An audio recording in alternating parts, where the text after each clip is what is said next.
Why aren't you living on the ranch your husband left you before he passed? My brother James' voice boomed in the small apartment like thunder. He had just walked in, and his eyes were scanning the stained walls, the leaking ceiling, the old furniture I had managed to get from second-hand shops. Everything was cramped, small, and depressing. I was sitting on the worn sofa, my hands in my lap, my back straight, just as I had always been taught. I looked at him without answering right away. I knew my silence would say more than any words. James stood frozen in the middle of the living room, perplexed, confused, hurt. "Elvira," he repeated, "why are you here, in this place, when you have a big house, a ranch with land, with animals? What happened?" I opened my mouth to respond, but I didn't have time. Behind James, Richard appeared in the doorway. My son. My only son. He walked in with his hands in his pockets, his head held high. That annoyed expression I had learned to recognize so well in recent years. He didn't even look at me. He just stood by the entrance, as if he were just passing through. James turned toward him, waiting for an answer, waiting for his nephew to say something that made sense. And then Richard spoke, with that cold voice that chilled my soul every time I heard it. "I gave that old ranch to my father-in-law to take care of the animals and build his dream home," he said, looking at James with indifference. "My useless mother doesn't deserve it." The silence that followed was deafening. I stopped breathing for a moment. The words fell on me like stones. Useless, doesn't deserve it. My mother. James was paralyzed. For several seconds he said nothing. He just looked at Richard as if he couldn't believe what he had just heard, as if the words needed time to reach his brain and be processed. Then I saw his shoulders tense, his jaw clench, his hands slowly close into fists. He snapped his fingers. It was a dry sound, cutting. And in that moment, I knew something had changed, that something was about to explode.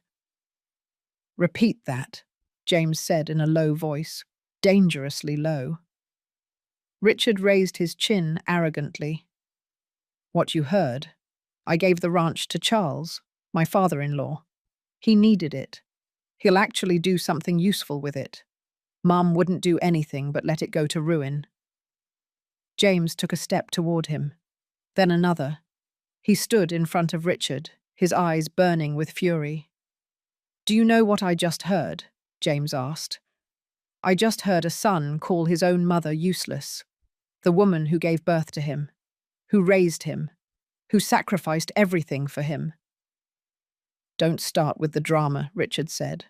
"I know what's best for her, and that ranch is too much for her to handle alone."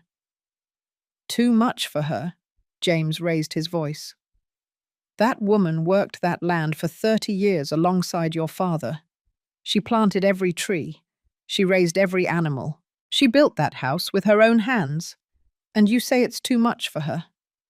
Richard shrugged. "She's not that age anymore. She doesn't have the strength. It's better this way." "Better for who?" James asked. "For her? Or for your father-in-law? Or for your wife who probably convinced you to do this monstrous thing?" "Teresa has nothing to do with this," Richard said, grinding his teeth. "Teresa has everything to do with this," James retorted. "Ever since you married that woman, you started to change. You stopped visiting your mother. You stopped calling her. And now you have her living in this hole, paying rent, while you give away her inheritance as if it were yours." I remained seated, motionless. The tears wanted to come out, but I held them back. I had cried so much in the last few months that I had no more tears left. Or maybe I did, but I had learned to keep them inside, not to show them. Richard moved closer to James. "She's my mother. I decide what's best for her." "No," James said firmly. "You don't decide a damn thing. Because that ranch wasn't yours to give away, and what you did has a name. It's called dispossession. It's called abuse. Richard let out a nervous laugh. Abuse? Everything is legal, James. She signed the papers. There are documents. There are witnesses. James stared at him, and then he smiled. But it wasn't a kind smile. It was cold, calculated. Do you know who I am, Richard? James asked. Richard looked at him, annoyed. An intrusive brother who lives in the United States and thinks he can come here to lecture us. I'm a lawyer, James said, letting the words fall like a hammer. A lawyer specializing in family law and inheritance. And believe me when I tell you that I know exactly what to do with cases like this. I saw Richard's face change. The color drained away. The arrogance vanished for a second. Just 1 second. That doesn't change anything, he said, trying to sound confident. The papers are signed. Everything is legal. Legal doesn't mean fair, James said. And signed under pressure doesn't mean valid. But a judge will determine that, not you. He moved closer until he was inches from Richard. I'm going to give you a piece of advice, he said in a low but clear voice. Call your father-in-law. Tell him to enjoy that ranch, because he's going to have to give it back. And when that happens, you're going to have to look your mother in the eye and beg for forgiveness on your knees. Richard backed away. You're crazy if you think you'll achieve anything. We'll see about that, James said. Richard opened the door abruptly. Do whatever you want. I don't care. And he left. The slam of the door echoed in the apartment like a gunshot. Silence returned, dense, heavy. James stood in the middle of the room, breathing deeply, trying to calm down. Then he turned toward me. He walked slowly and sat down beside me on the sofa. He took my hands in his. They were warm, firm. I couldn't remember the last time someone had touched me with affection. Elvira, he said, looking me in the eyes. This is not going to stand. I swear it to you on everything sacred. I won't let them treat you this way. A tear rolled down my cheek. Just one. I couldn't hold it back anymore. James, I said, my voice trembling. I signed the papers. He's right. Everything is legal. Why did you sign them? He asked gently. I closed my eyes. The memories came like a torrent. Because they pressured me, I whispered. Teresa came with Richard. They told me it was for the best, that I couldn't take care of the ranch alone anymore, that Charles needed it for his retirement, that I would be better off in the city near the hospitals. And you believed them? James asked. No, I said, opening my eyes. But I was tired, so tired. And they insisted so much, and I just wanted them to leave me alone.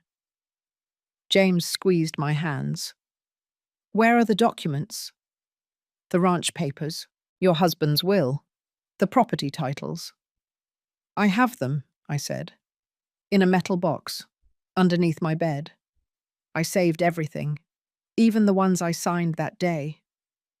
Good, James said, nodding. Very good. Now listen to me carefully. Tomorrow, you and I are going to my office. I'm going to review every document, every signature, every date, and we're going to see how legal all of this really is. What if nothing can be done? I asked, fearful. James looked at me with determination. Something can always be done, Elvira. Always. But I need you to trust me. Can you do that? I looked at him.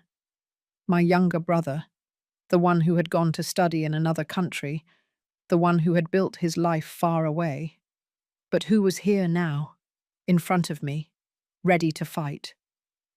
Yes, I said. I trust you. James stood up. Get the box. We're going to review everything tonight. I got up from the sofa with difficulty. My knees ached, my back too. I walked to the small bedroom. I knelt by the bed and pulled the metal box out from under the mattress. It was heavy.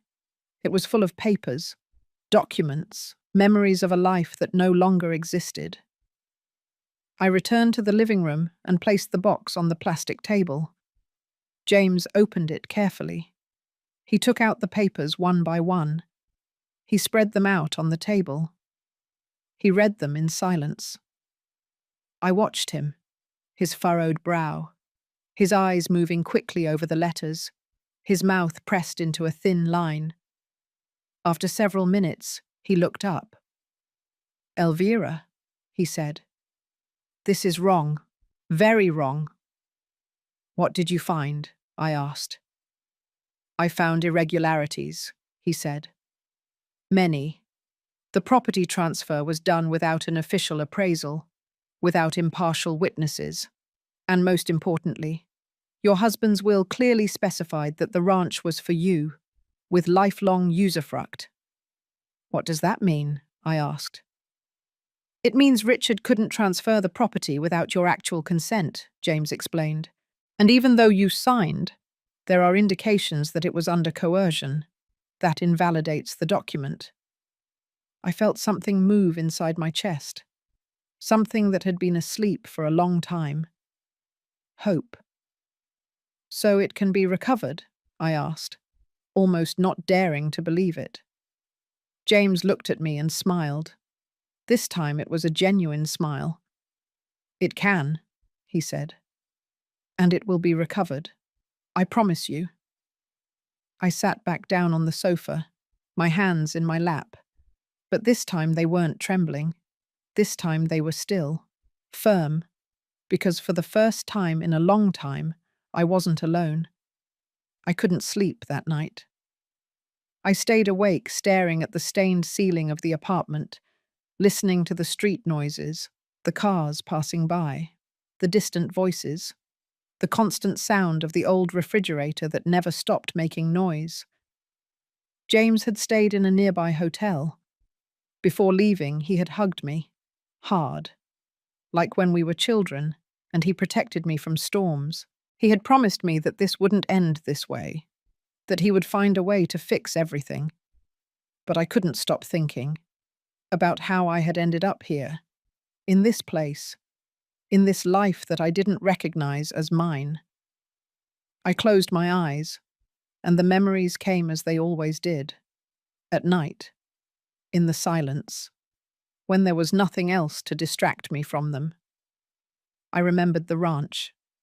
The first time I saw it, I was 25 years old. I was young, full of dreams. I had just married Albert. He was 28. He was a construction worker, hard-working, with big, rough hands that touched me with a tenderness that made me feel safe. We had saved for 3 years to make the down payment on that property. It was small then, only 2 acres of dry land. A small wooden house with a sheet metal roof, no electricity, no running water. But it was ours. I remember Albert carried me in his arms to cross the doorway on the first day. We both laughed. I was wearing a floral dress my mother had sewn for me. He smelled of dirt and sweat, of honest work.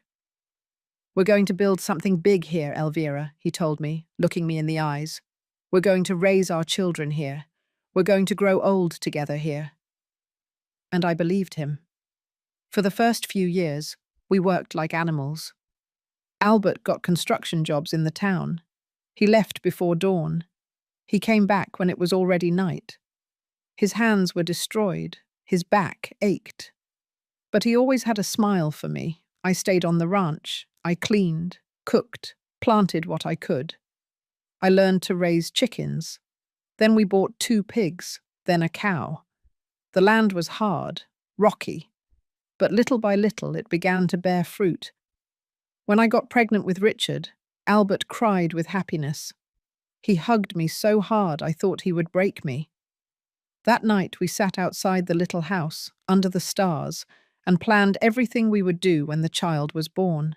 "We're going to give him everything," Albert said. "Education, opportunities, everything we didn't have." Richard was born in the town hospital. It was a difficult birth, long, painful. But when I held him in my arms for the first time, all the pain disappeared. He was perfect, small, with his eyes closed and his little hands clenched into fists. I looked at him and knew I would do anything for him, anything at all. We returned to the ranch 3 days later. Albert had built a wooden crib with his own hands. He had sanded it until it was smooth as silk. He had painted it white. He had carved Richard's name on one side. For the first few years, Richard was my world. I breastfed him until he was 2 years old. I taught him to walk, to talk, to laugh. He was a happy child, mischievous, always running around the ranch, chasing chickens, hiding among the trees that Albert and I had planted. The ranch grew with him. Albert got better jobs. He saved every dollar he could. We bought more land, 2 more acres, then 2 more. We built a bigger house, made of concrete block, with a cement roof, with electricity, with running water.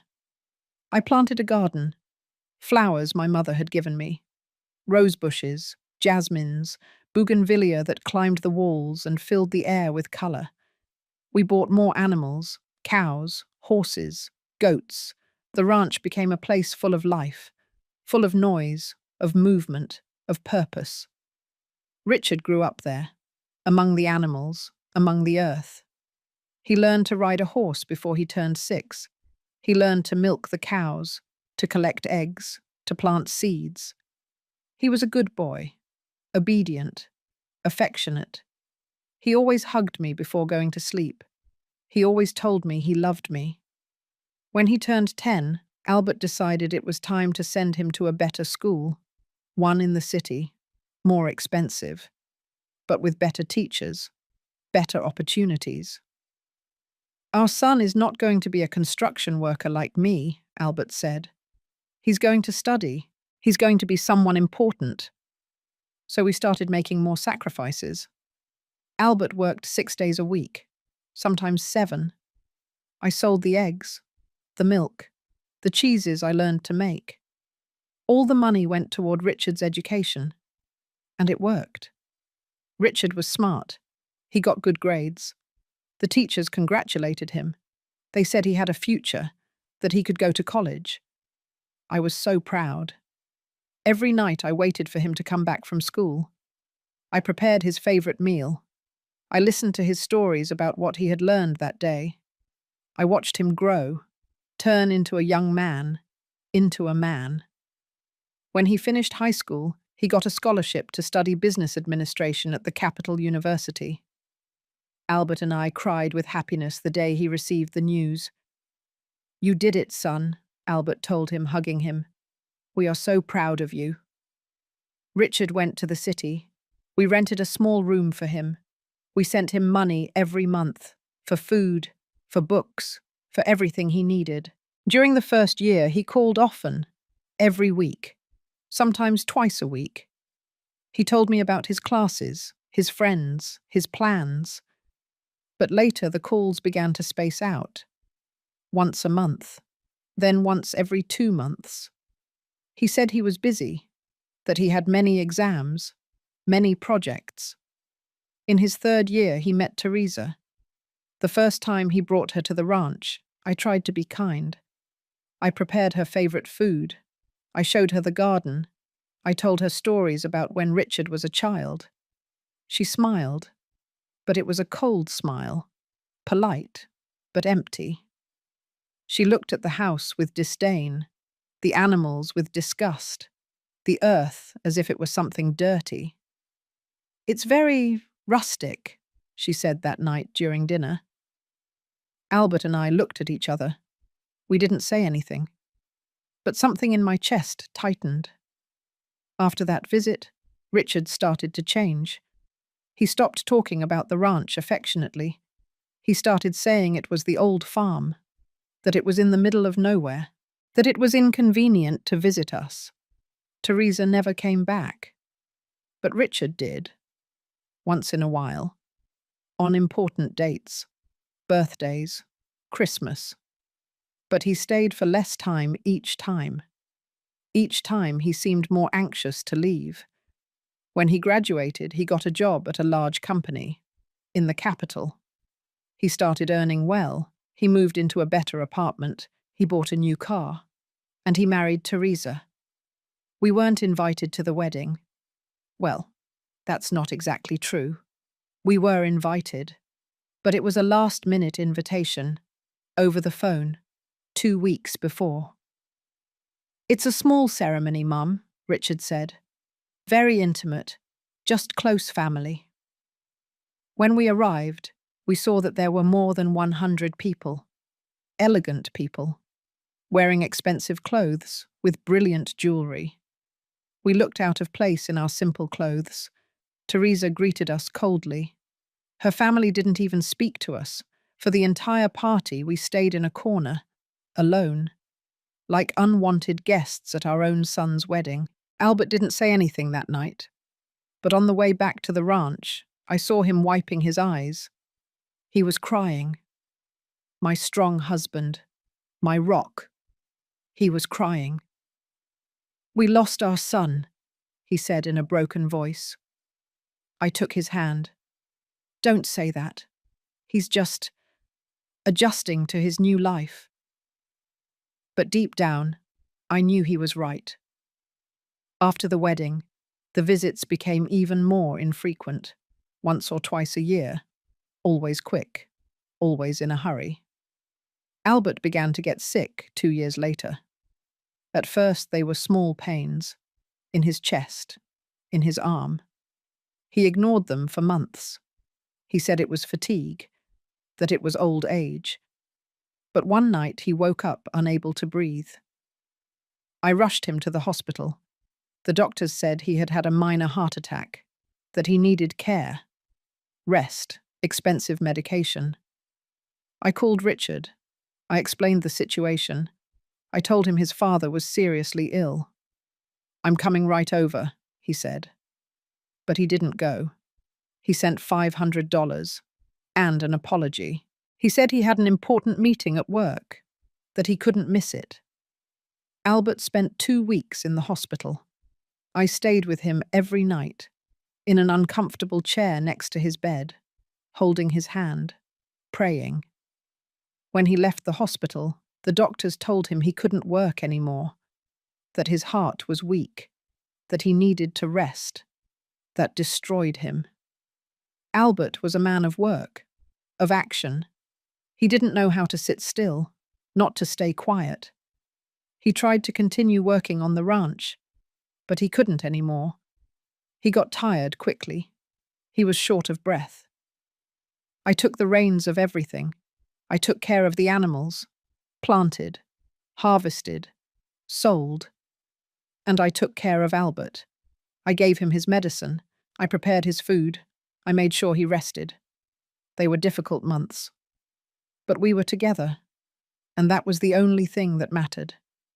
Richard came to visit us once during that time. He stayed for 2 hours. He talked on the phone half the time. He barely looked at his father. Albert didn't say anything. But that night, after Richard left, I found him sitting on the porch, looking at the stars, with tears rolling down his cheeks. I sat down beside him. I didn't say anything. I just took his hand. "We did everything we could," he finally said. "We gave him everything." "I know," I whispered. "Where did we go wrong, Elvira?" I didn't have an answer to that question. Albert died 6 months later, in his sleep, peacefully. I was lying next to him. I woke up in the early morning and knew immediately that he was gone. I didn't scream. I didn't cry. I just held him. One last time. I felt his body grow cold in my arms, and I whispered everything I hadn't been able to tell him while he was alive. I called Richard at 6 o'clock in the morning. Your father died, I said. There was a long silence. When? This morning. Another silence. All right. I'm coming right over. He arrived 2 days later, with Teresa, both dressed in black, with serious but empty expressions. The funeral was small, some neighbours, some friends of Albert's. James came from the United States. It was he who held me during the burial, not Richard. After the funeral, Richard stayed one more night.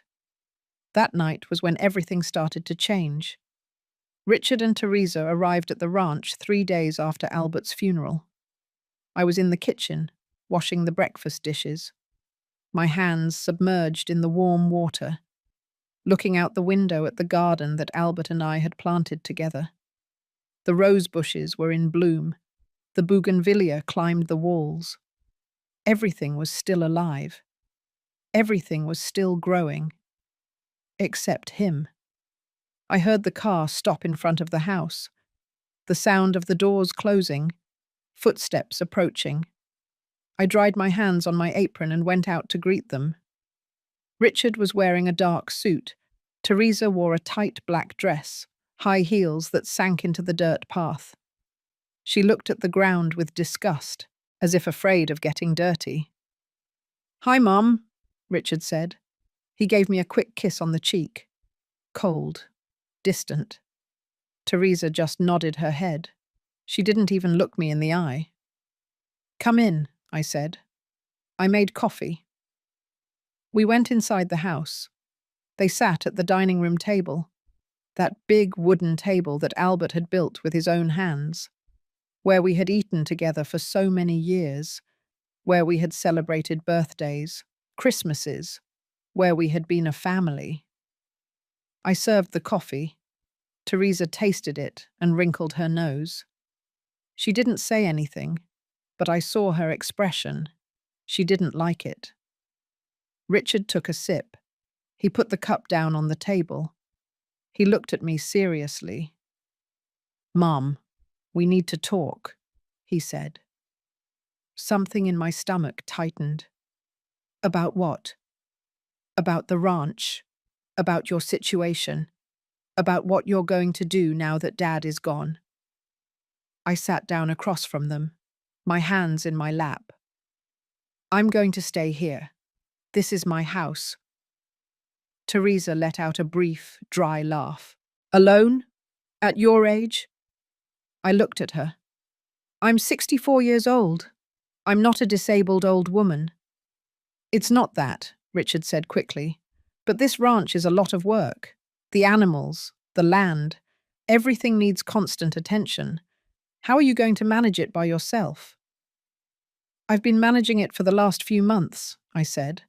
"While your father was sick. I took care of everything." "And you look exhausted," Teresa said, leaning forward. "Look at your hands. Look at your face. You're killing yourself here." I looked at my hands. They were rough, calloused, stained by the sun, working hands, hands that had built this life. "I'm fine," I said. Richard sighed. He pulled some papers out of a folder he had brought. He placed them on the table. He spread them out in front of me. "Mum, listen. Teresa and I have been thinking. We spoke with Charles, my father-in-law. He just retired from his job.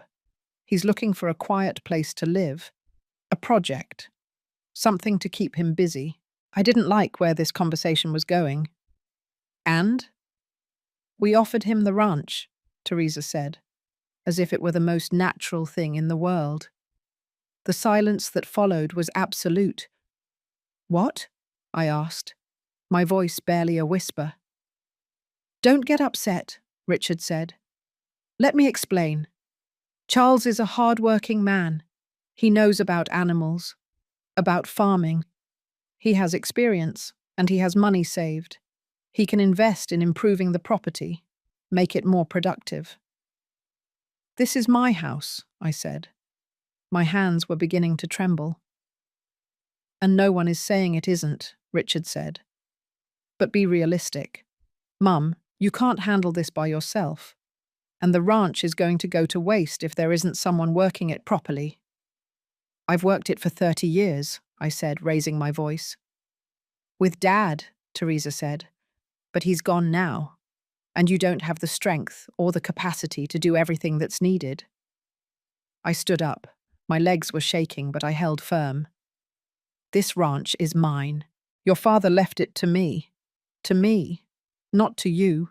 Not to your father-in-law. Richard stood up too. He picked up the papers and held them out to me. That's why we need you to sign this. What is it? I asked without taking the documents. It's a property transfer. Temporary. You give Charles the management. He takes care of everything. He invests in improvements, and you receive a portion of the profits every month. It's a benefit for everyone. No, I said. Simple. Direct. Teresa stood up. Don't be stubborn, Elvira.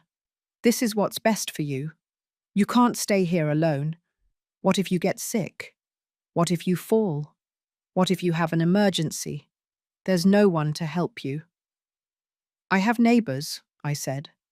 Neighbours who are miles away, Richard said.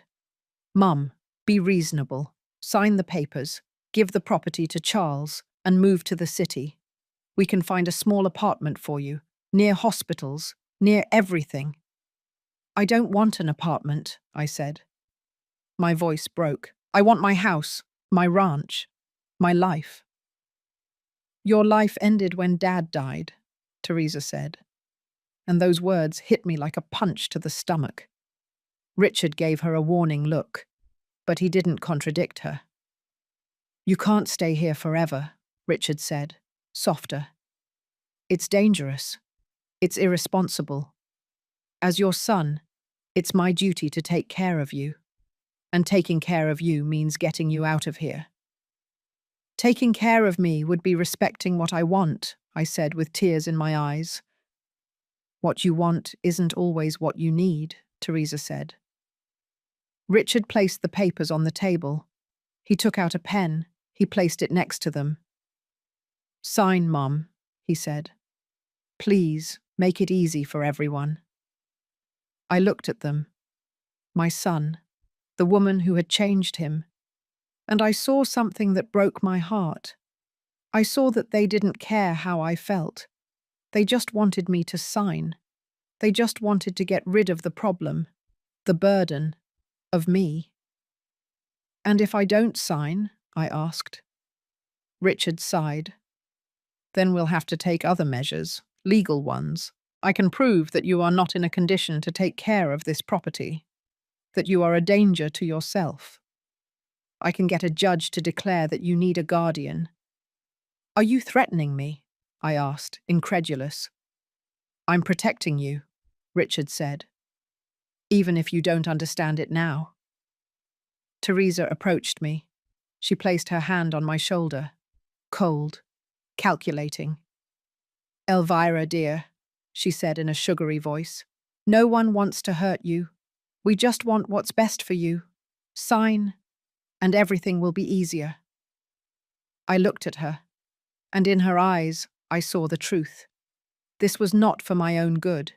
This was for them, for their convenience, for their plans. But I was tired, so tired. Albert had just died. My heart was broken. My strength was depleted. I picked up the pen. My hands were shaking. Tears were rolling down my cheeks. But I signed. 1 signature, 2 signatures, 3 signatures, in all the places they indicated. Richard quickly took the papers. He put them in the folder. He smiled. You did the right thing, Mom, he said. But I knew I hadn't. I knew I had just made the biggest mistake of my life. They left that same afternoon. They didn't even stay for dinner. They were in a hurry. Things to do. Places to go. I was left alone in the empty house. I walked through the rooms. I touched the walls, the furniture. the memories. I went out to the garden. I sat on the bench where Albert and I used to sit in the afternoons. I looked at the flowers, the trees, the animals grazing in the distance, and I cried. I cried for Albert, for the life we had built, for the son we had raised who now treated me like a burden. I cried until I had no more tears left. 2 weeks later, Charles arrived. He arrived with a big truck, with workers, with plans. He greeted me cordially. He was an older man, about 65 years old, tall, strong, with grey hair. "Mrs. Elvira," he said, "I'm going to take good care of this place. Don't worry." I didn't answer. I just watched him as his men began to unload things, tools, materials, furniture. "Richard told me you'll be moving soon," Charles continued. "To the city. He already found an apartment for you." "When do I have to leave?" I asked. "In 2 weeks," he said. "I need to start the renovations." I nodded. I didn't have the strength to fight, to argue, to struggle.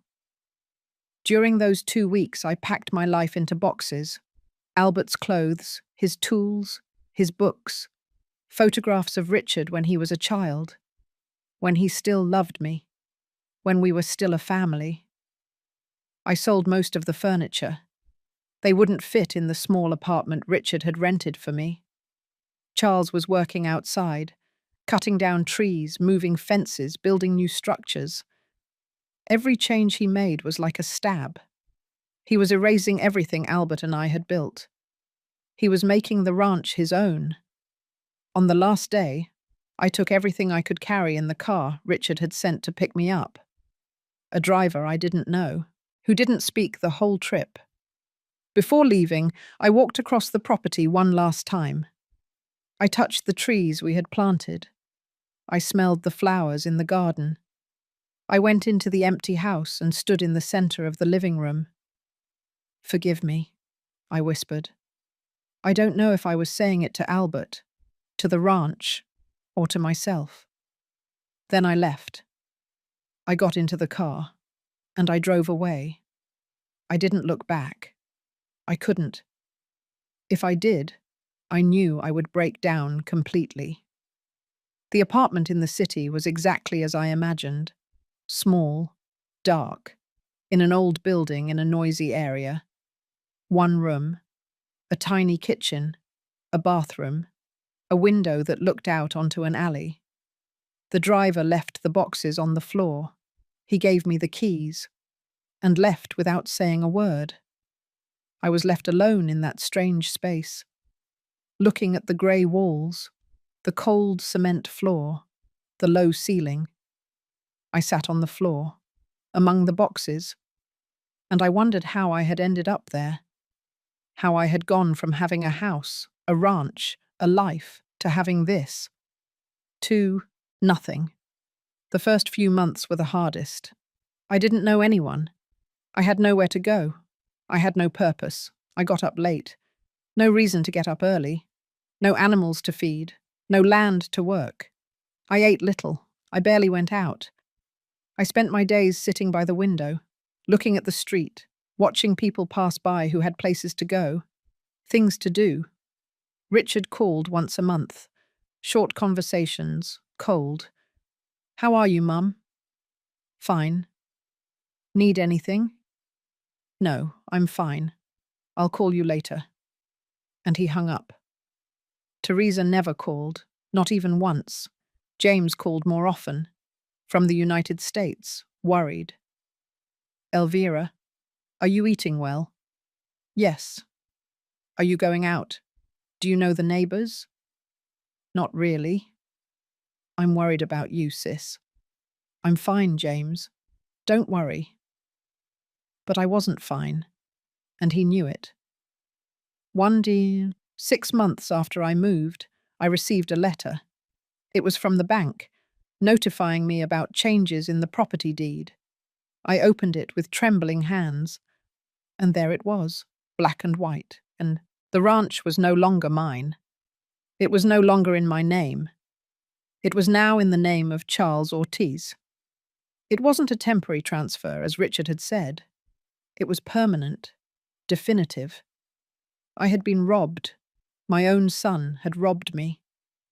I sat on the floor with the letter in my hands, and something inside me woke up, something that had been asleep, numbed by pain, by fatigue, by resignation, rage.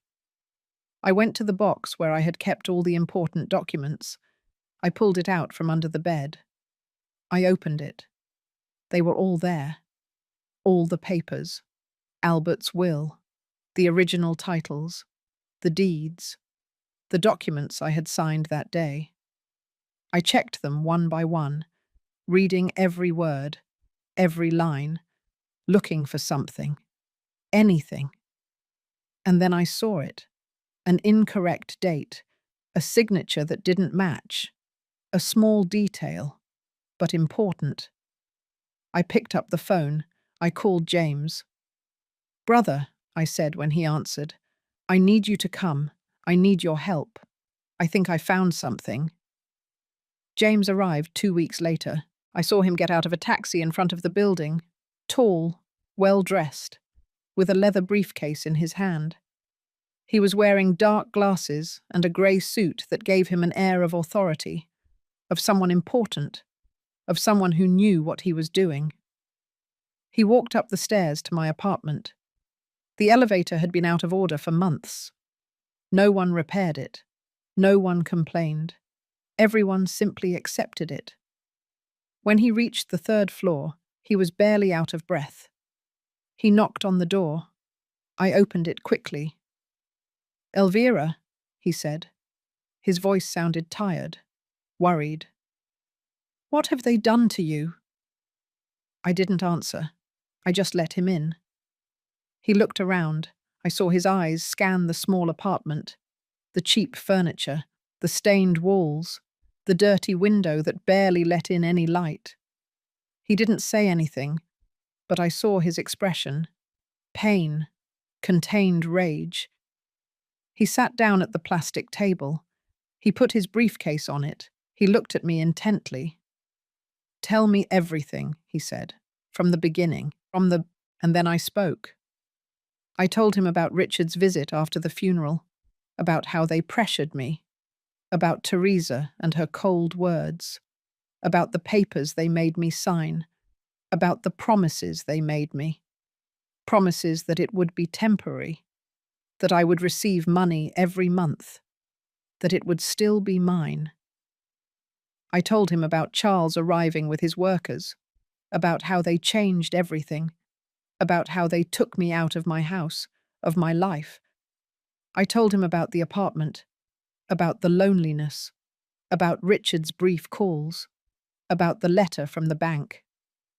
James listened to everything in silence, his jaw clenched, his hands closed into fists on the table. When I finished, he waited a few seconds before speaking. "Where are the documents?" he finally asked. I got up. I went to the bedroom. I pulled the metal box out from under the bed. I brought it to the table. I opened it in front of him.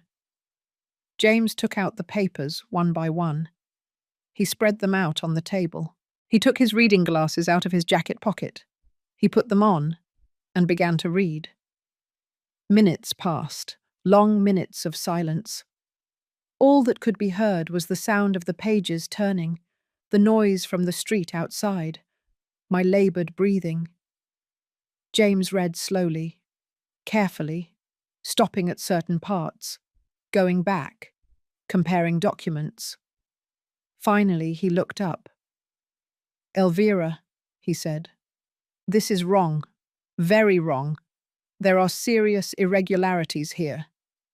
I felt my heart race. "What did you find?" James picked up one of the documents. He placed it in front of me. He pointed with his finger. "Look at this date," he said. "It says you signed this on March 15th, but Albert died on March 20th. I looked at him, confused. "No, Albert Elliot died on March 10th, not the 20th. James nodded. Exactly.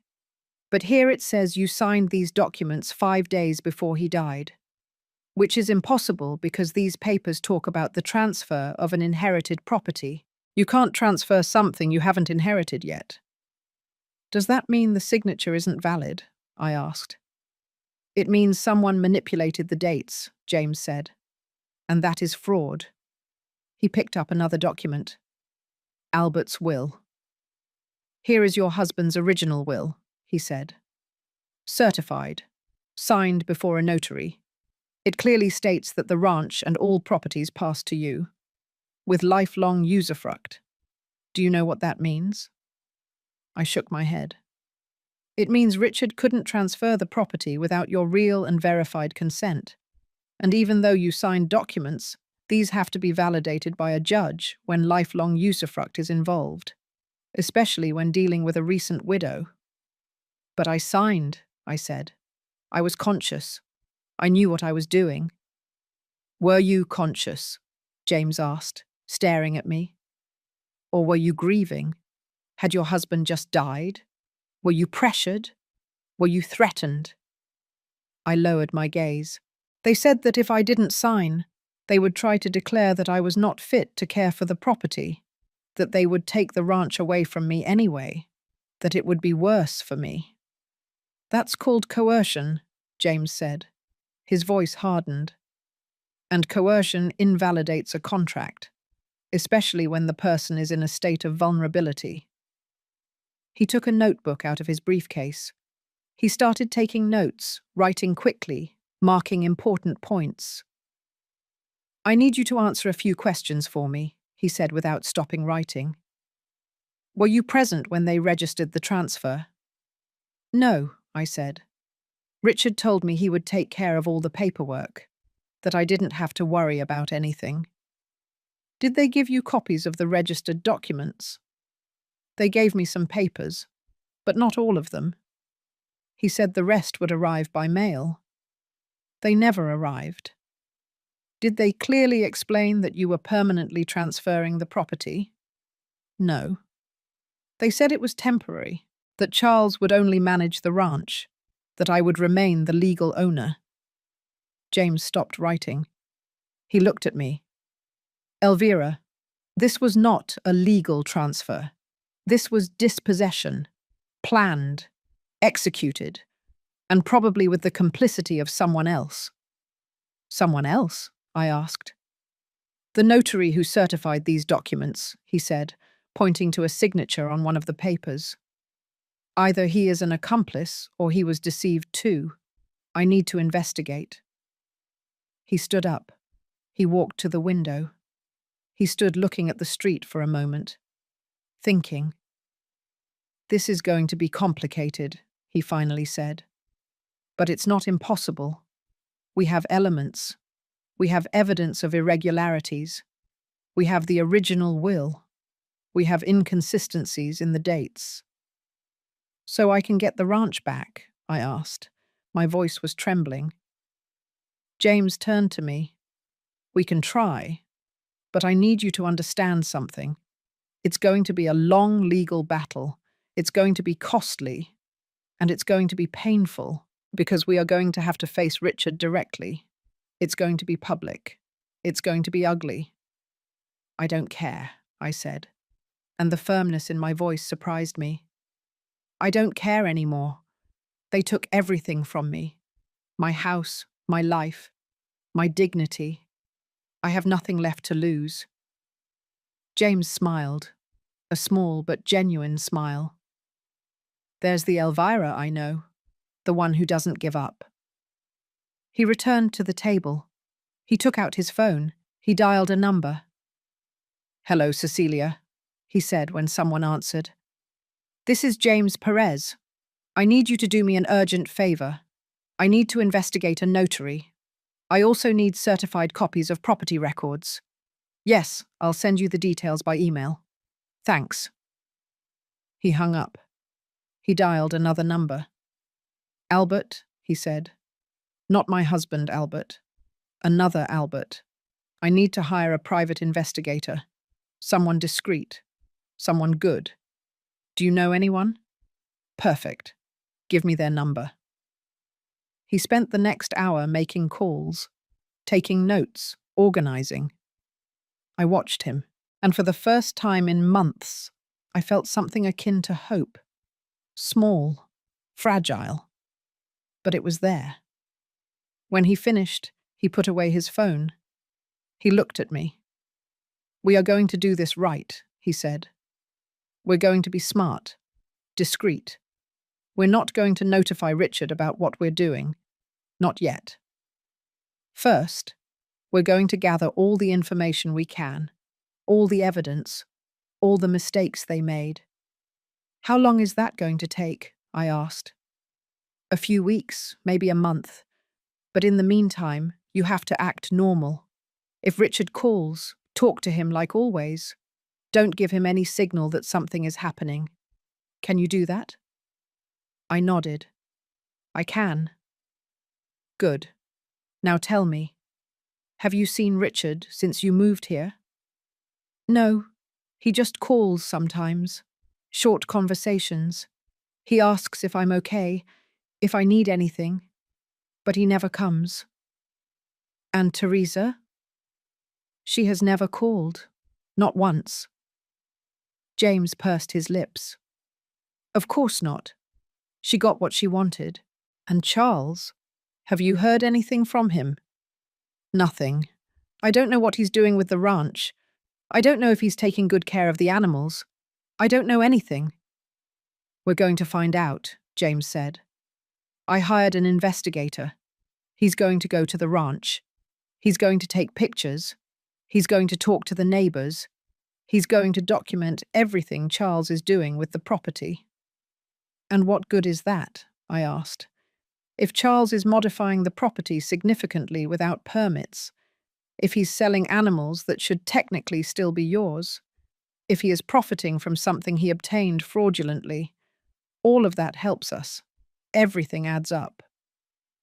I got up. I went to the kitchen. I made coffee. Simple coffee in an old coffee maker. Nothing like the coffee I used to make on the ranch with the coffee maker Albert gave me for our 10th anniversary.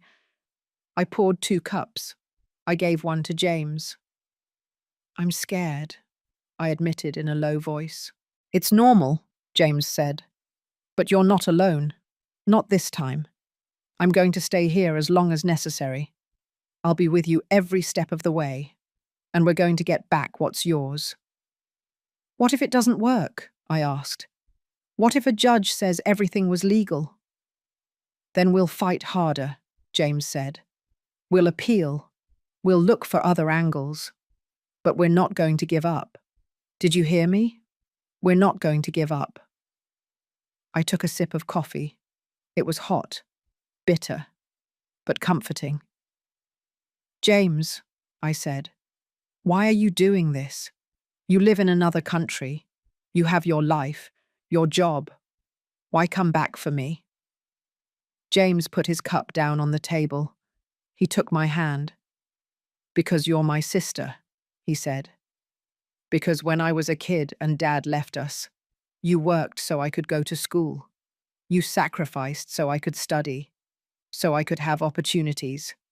Everything I am, everything I have. I owe it to you." His voice broke.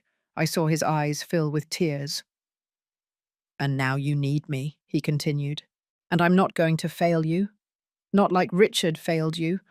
Not like everyone failed you." He hugged me, and I cried. I cried on his shoulder like a child.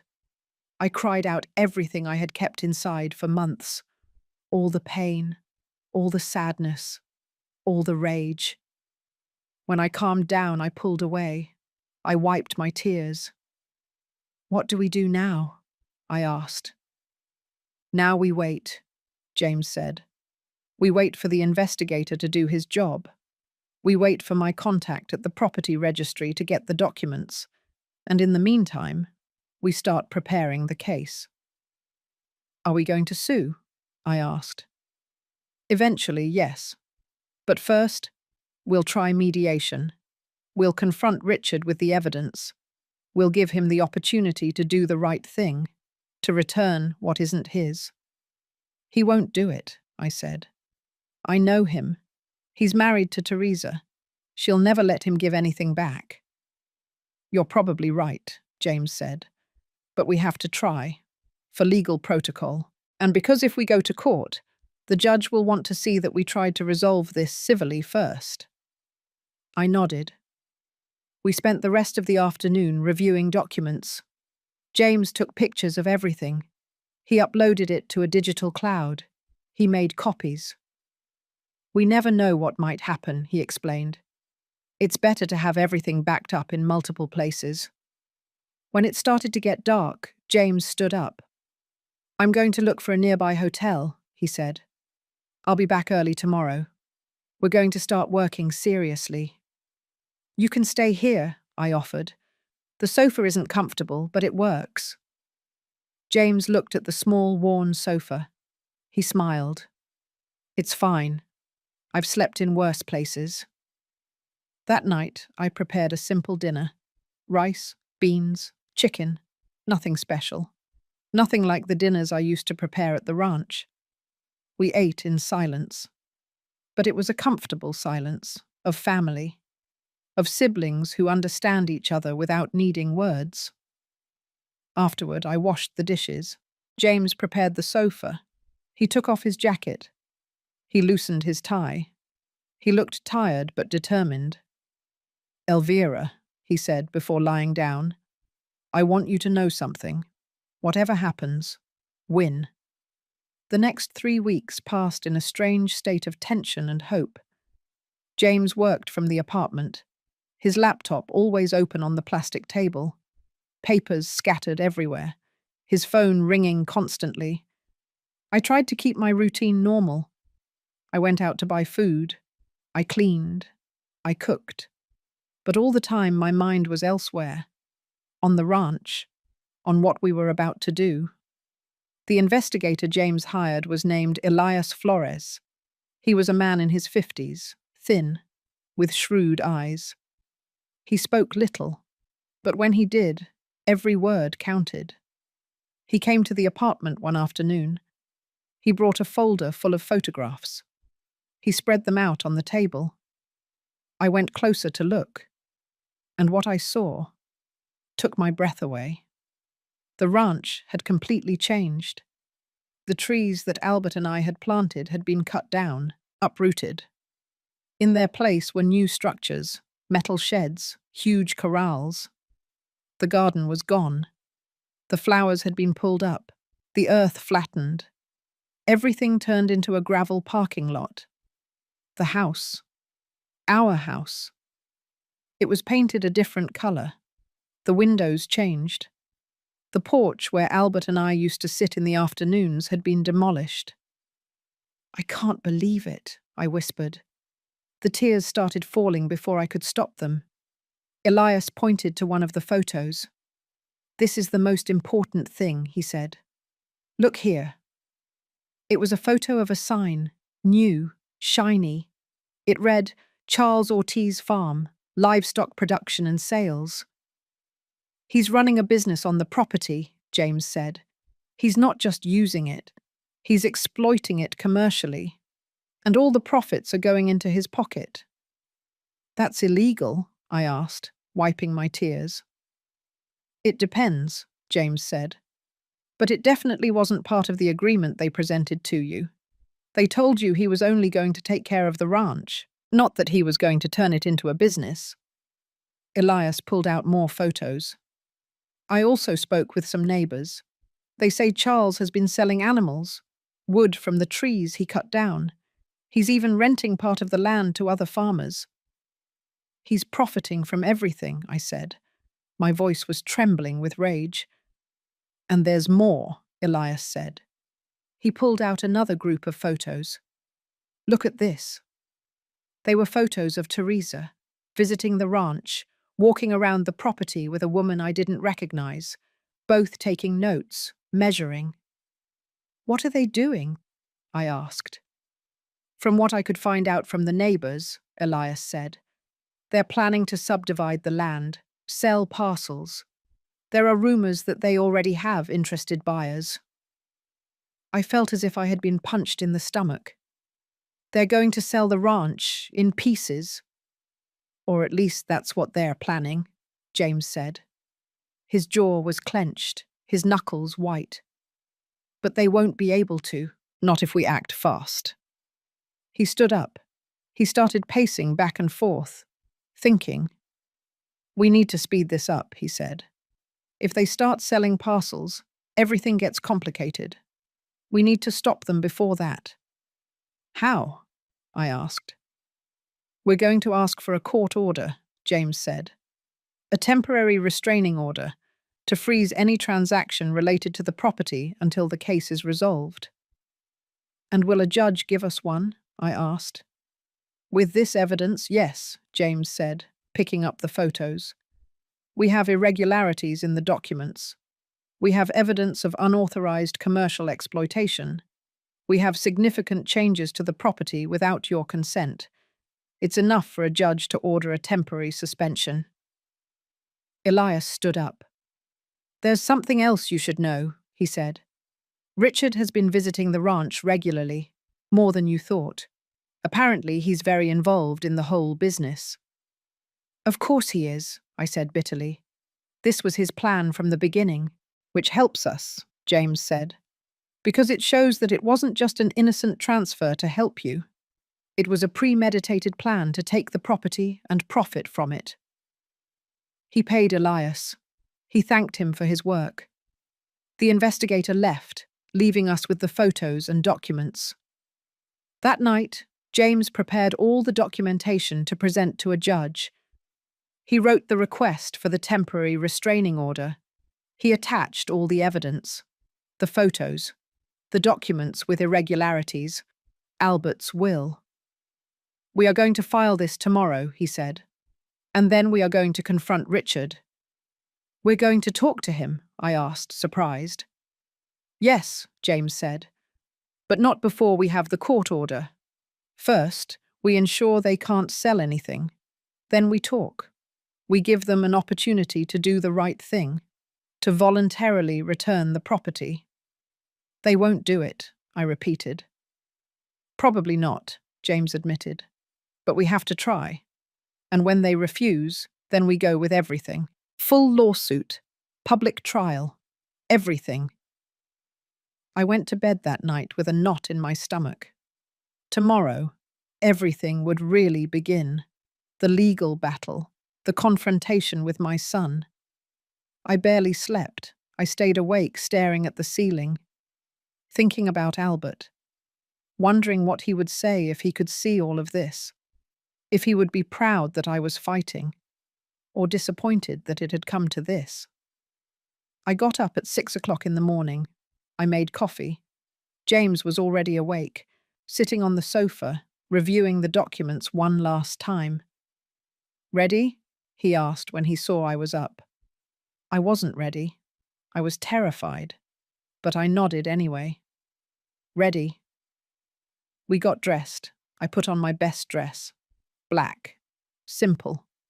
The same one I had worn to Albert's funeral. James put on his suit. He looked imposing, professional, like someone who couldn't be ignored. At 9 o'clock in the morning, we were at the courthouse. It was a large building, cold, with long hallways and numbered doors, people coming and going, lawyers with briefcases, families waiting. James filed the request. The clerk reviewed it. She said the judge would see it that same afternoon. We waited. Hours, sitting on uncomfortable benches, without talking much, just waiting.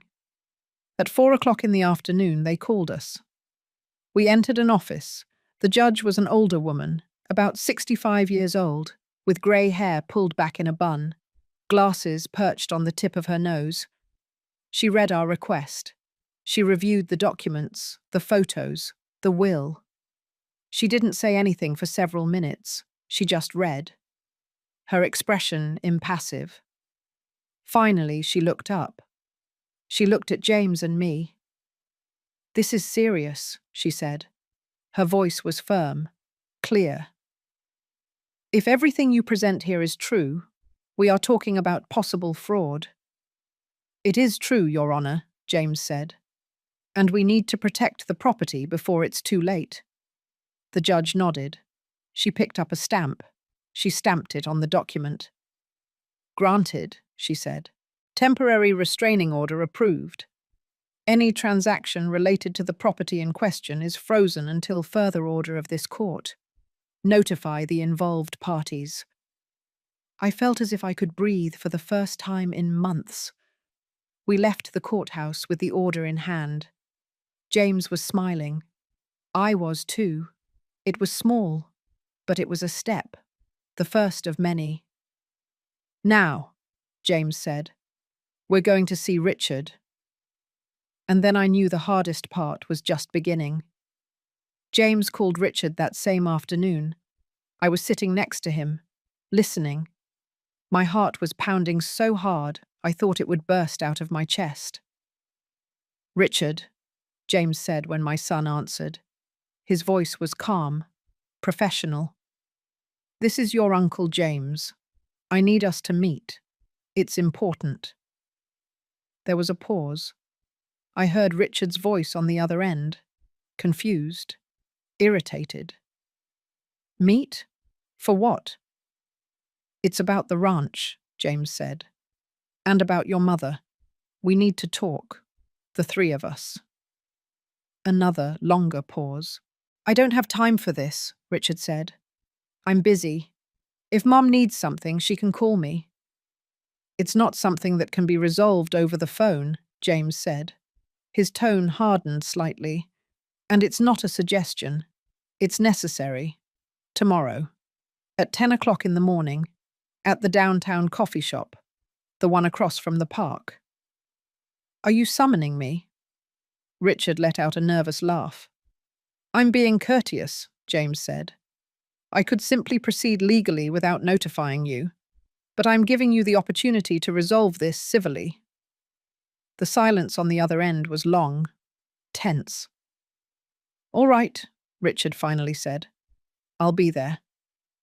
He hung up. James put the phone down on the table. He looked at me. "He's coming," he said. "Probably with Teresa. And probably with a lawyer if he's smart." "And what are we going to do?" I asked. My voice was trembling. "We're going to present the evidence," James said. "We're going to show him that we know everything. And we're going to offer him a deal. Return the property voluntarily. And we won't file criminal charges." "Criminal charges?" I asked, surprised. "Fraud, coercion, falsification of documents," James said. "All of that is punishable. He could go to jail. Charles too. And they definitely don't want that." I couldn't eat that night. My stomach was tight. My nerves were eating me up inside. I went to bed early but didn't sleep. I stayed awake, staring into the darkness, thinking about the child I had raised, about the man he had become, wondering where I had lost my son. I was up by 8 o'clock in the morning. I showered. I dressed carefully. I chose a simple dress, grey. My hair pulled back. I wanted to look dignified, strong. James put on his best suit, black, a red tie. He carried the briefcase with all the documents, all the evidence. We arrived at the coffee shop 15 minutes early. We sat at a back table. James ordered 2 coffees. I didn't touch mine. I just looked at it.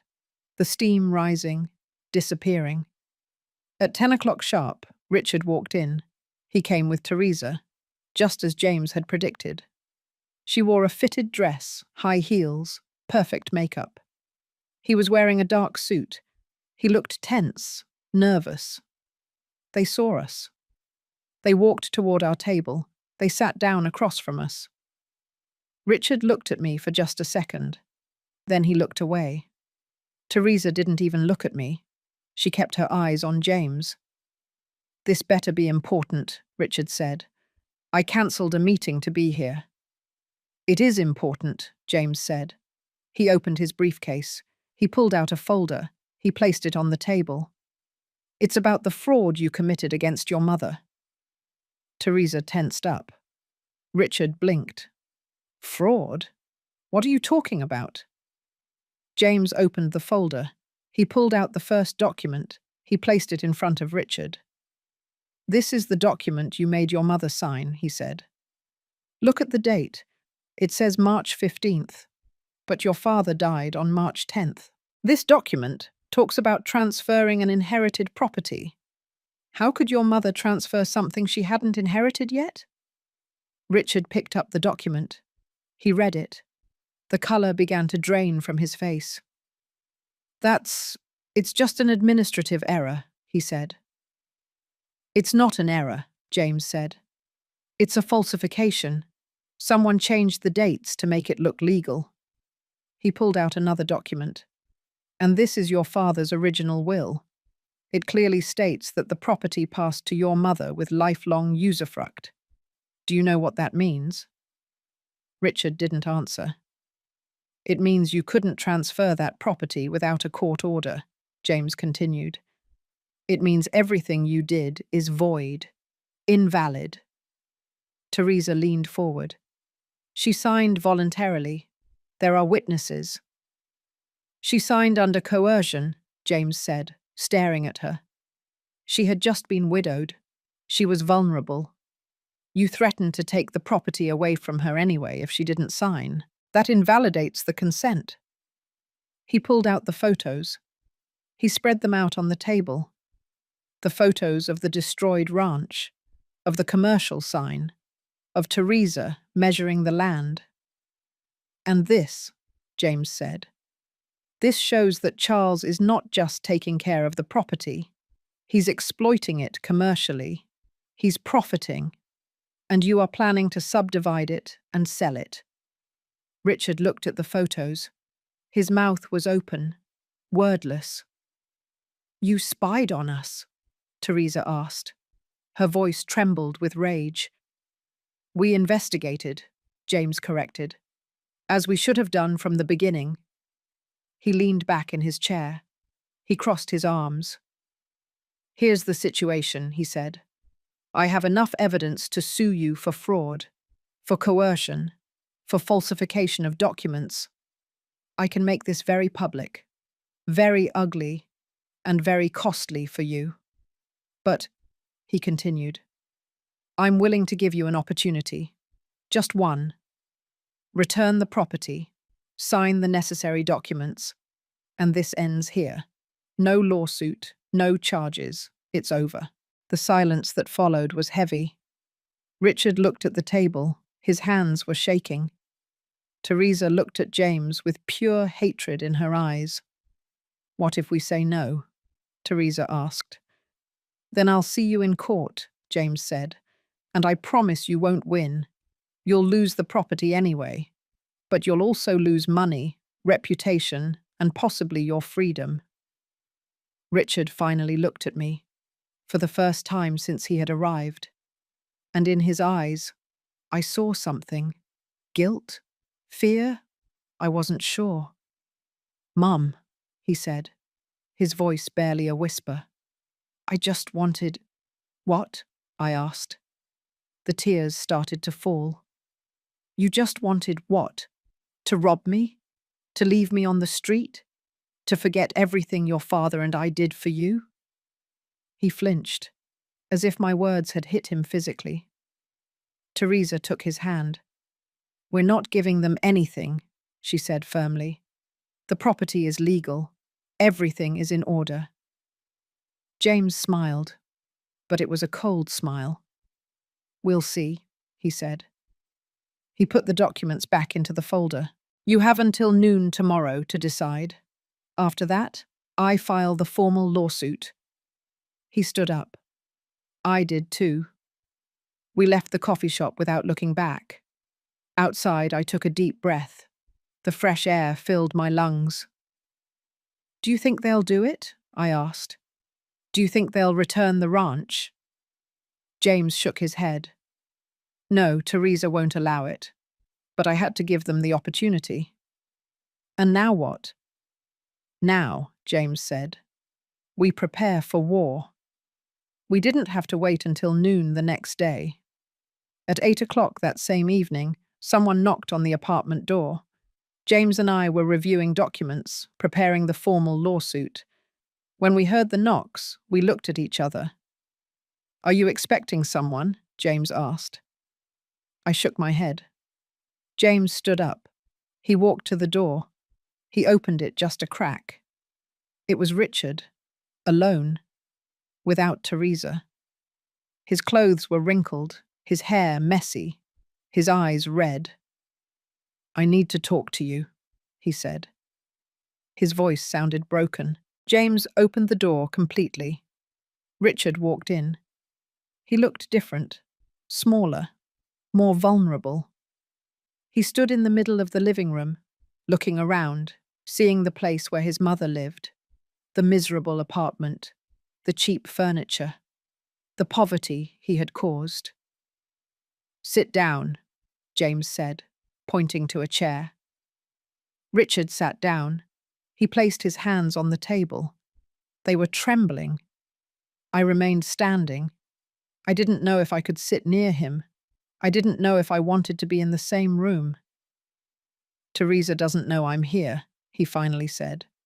She told me not to come, not to give you the satisfaction of seeing us beg. And why did you come? James asked. Richard looked at me. For the first time in months, he really looked at me, and I saw tears in his eyes. Because you were right, he said. His voice broke. Everything you said this morning, every word, it was true. He ran his hands over his face. He took a deep breath. I shouldn't have done it, he continued. I shouldn't have let Teresa convince me. I shouldn't have signed those papers. I shouldn't have taken the ranch from you. The words came out rushed, desperate.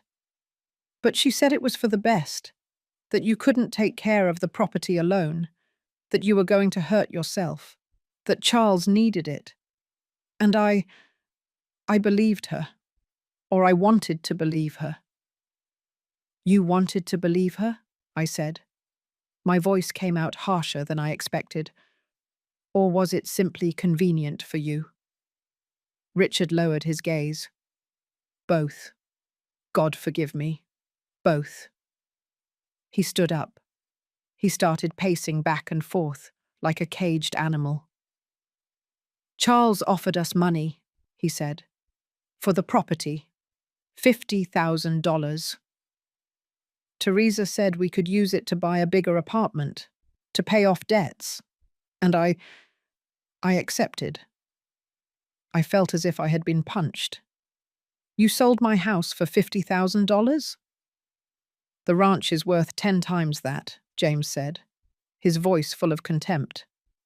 Probably more. I know, Richard said. Richard Shaw. I know now. Charles fooled us, and we fooled you. The whole thing was a disaster. He turned toward me. He moved closer. He fell to his knees in front of me. Mom, he said. Tears streamed down his face. Forgive me. Please. Forgive me for everything. For being so stupid. For being so selfish. For forgetting everything you and Dad did for me. I looked at him. My son, on his knees, crying, begging for forgiveness. Part of me wanted to hug him, to tell him everything was all right, that I forgave him, because that's what mothers did, right? But another part of me, the part that had suffered for months, the part that had cried alone in this horrible apartment, the part that had lost everything, that part couldn't forgive so easily. Get up, I said, my voice cold, distant. Richard got up slowly. He wiped his tears with the back of his hand. Did you come to return the ranch? James asked. Richard nodded.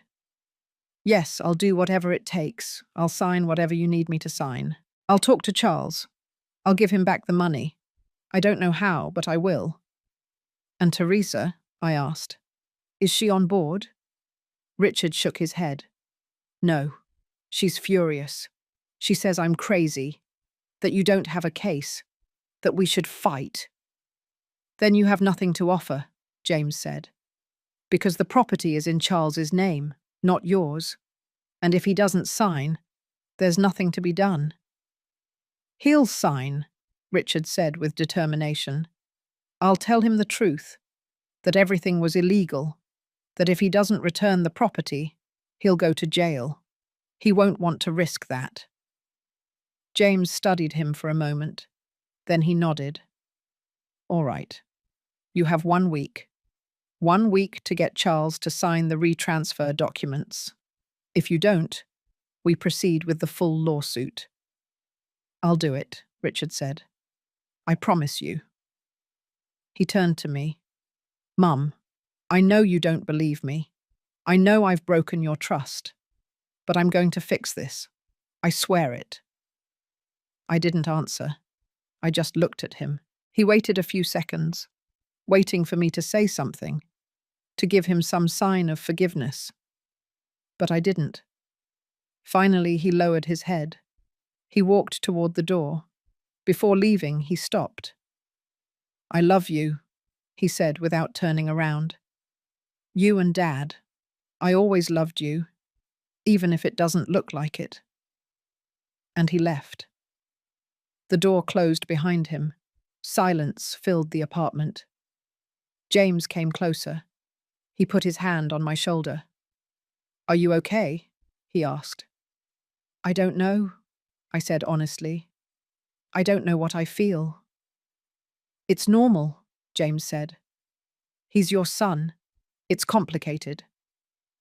I sat down on the sofa. My legs couldn't hold me up anymore.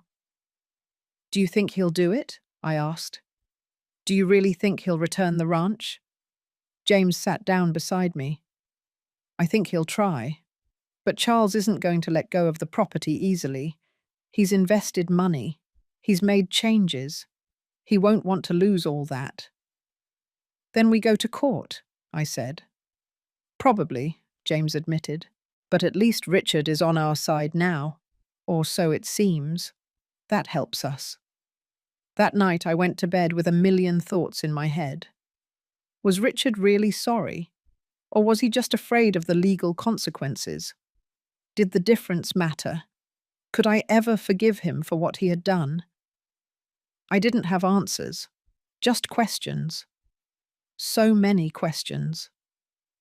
The next few days were filled with anxious waiting.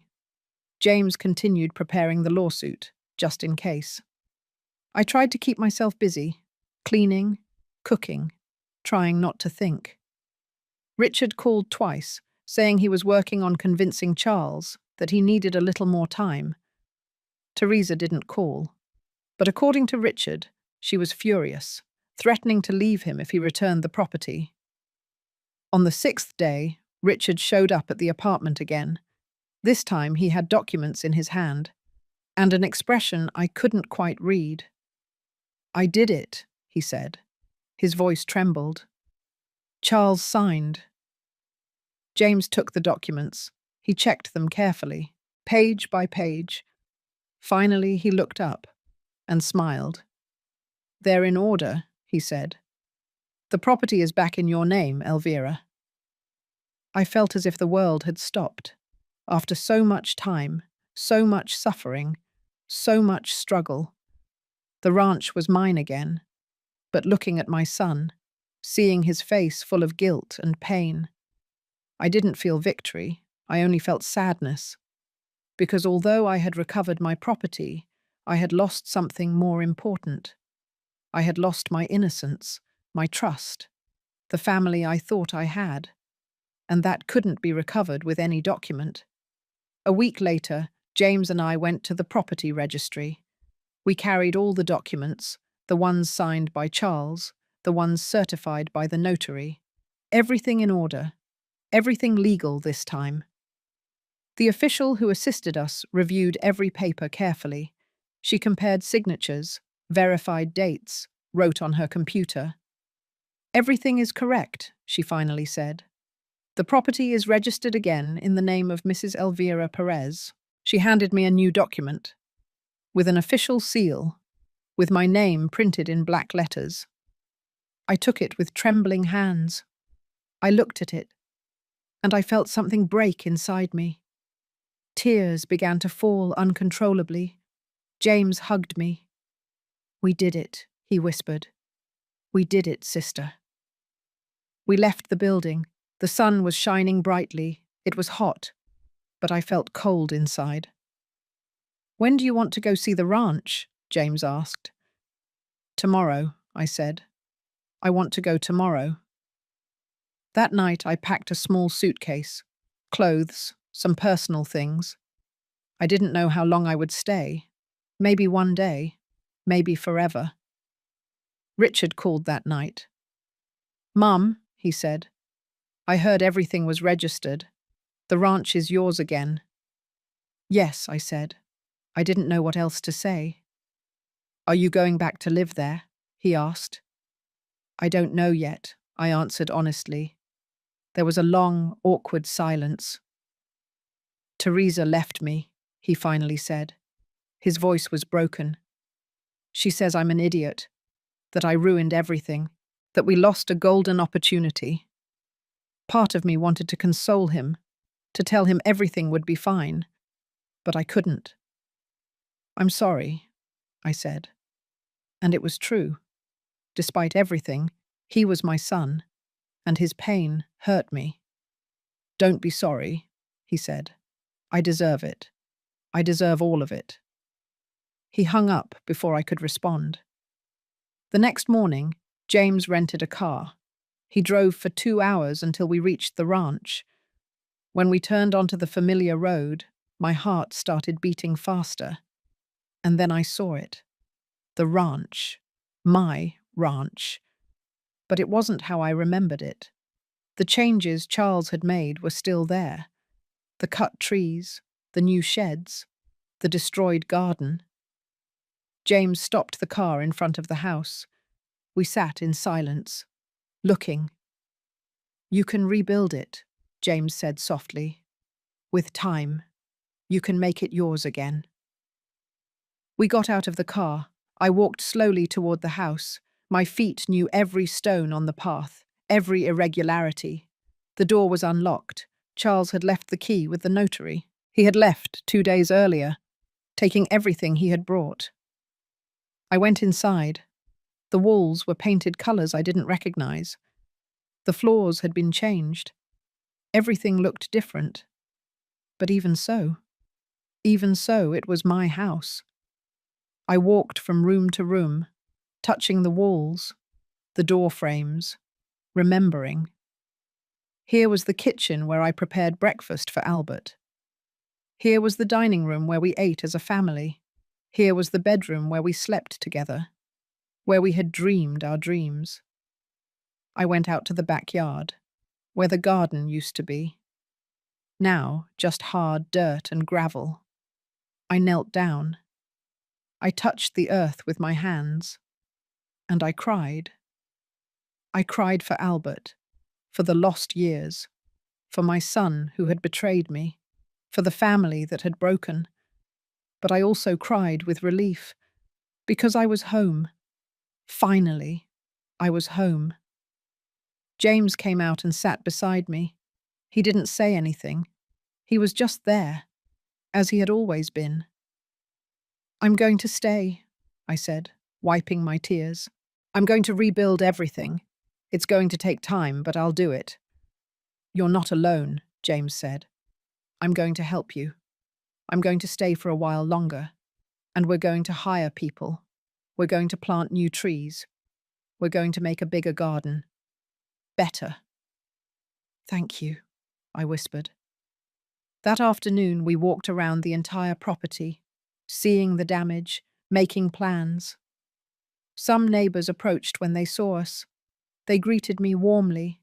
They said they were happy to see me back, that they had known what happened, that they had been worried. "This land missed you," said Mrs. Ivana, my nearest neighbor. It was noticeable. The animals weren't the same. The plants weren't growing right. I missed it too, I said. As night fell, James and I sat on the porch that Charles hadn't destroyed, looking at the stars, like Albert and I used to do. What are you going to do about Richard? James asked. I don't know, I admitted. Part of me wants to forgive him. He's my son. But another part can't forget. You don't have to decide now, James said. Give it time. Give yourself time. I nodded. He was right.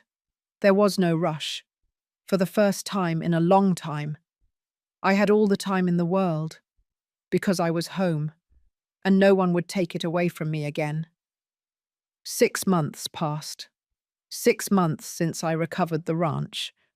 6 months of hard work, of reconstruction, of healing. James stayed for 2 full months. He helped me hire workers, to plant new trees, to rebuild the garden. We invested some of his savings in repairing the damage Charles had done. When he finally returned to the United States, the ranch was starting to look like itself again. Different. But mine. I hired 2 young men from the town, Elias and his brother Albert.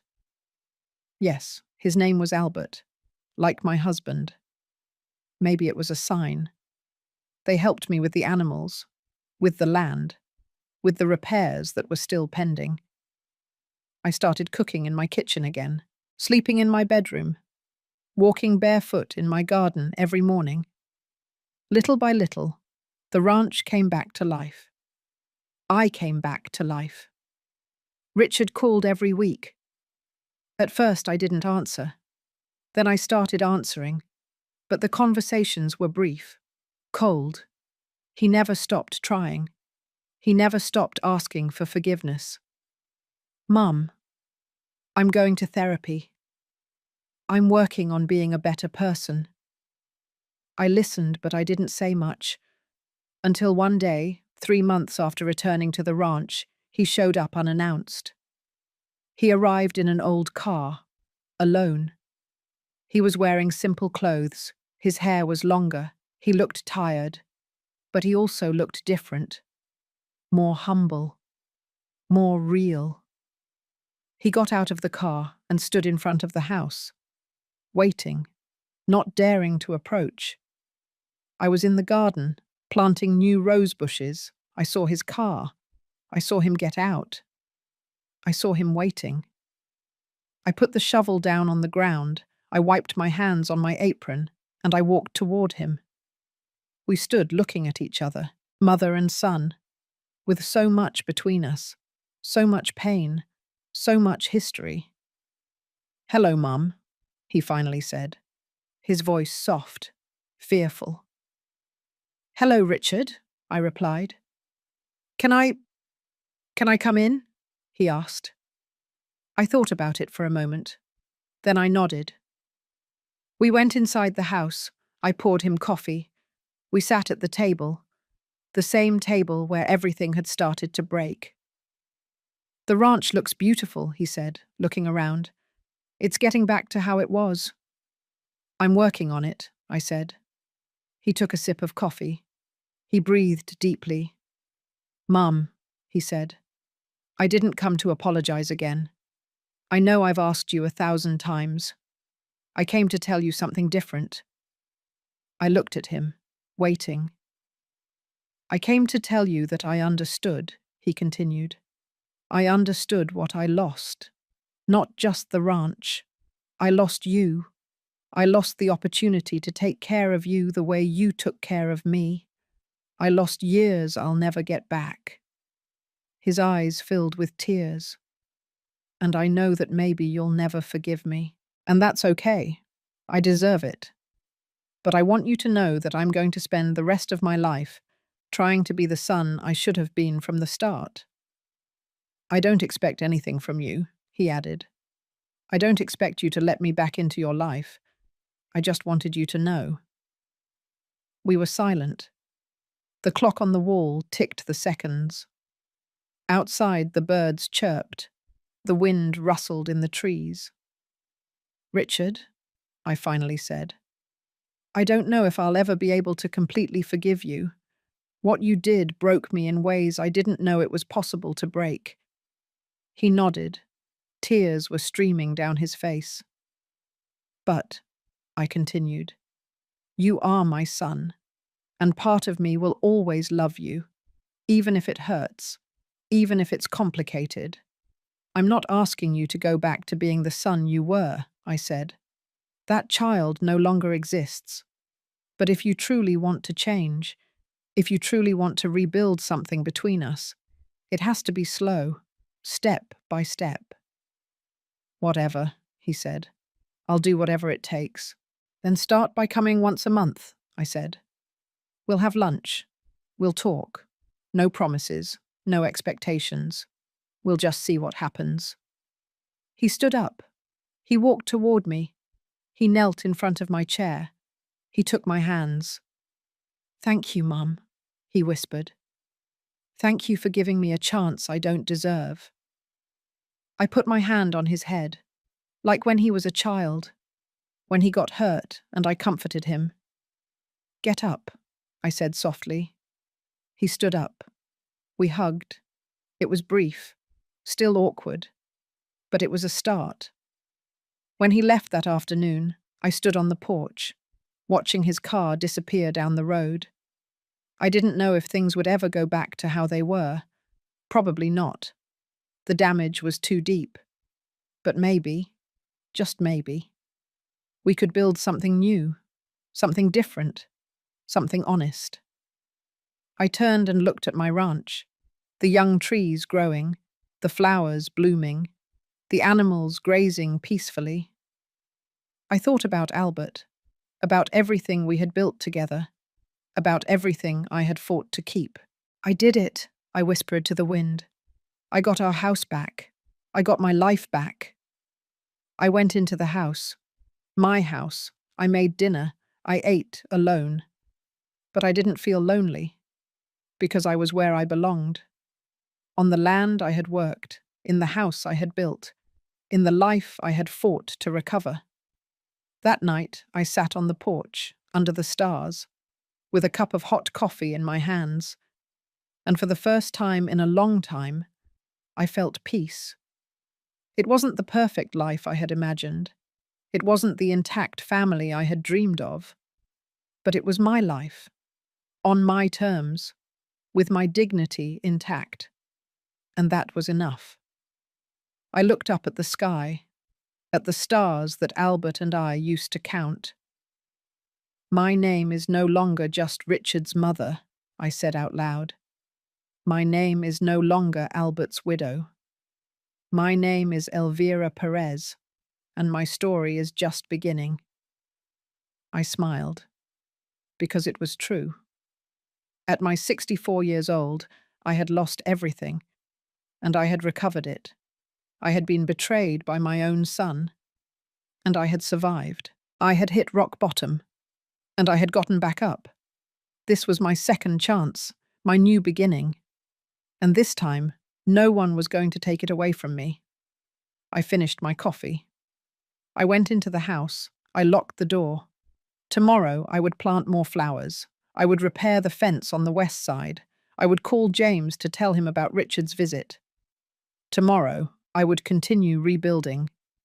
But tonight, I was simply going to sleep in peace, in my bed, in my house, in my land. Finally home.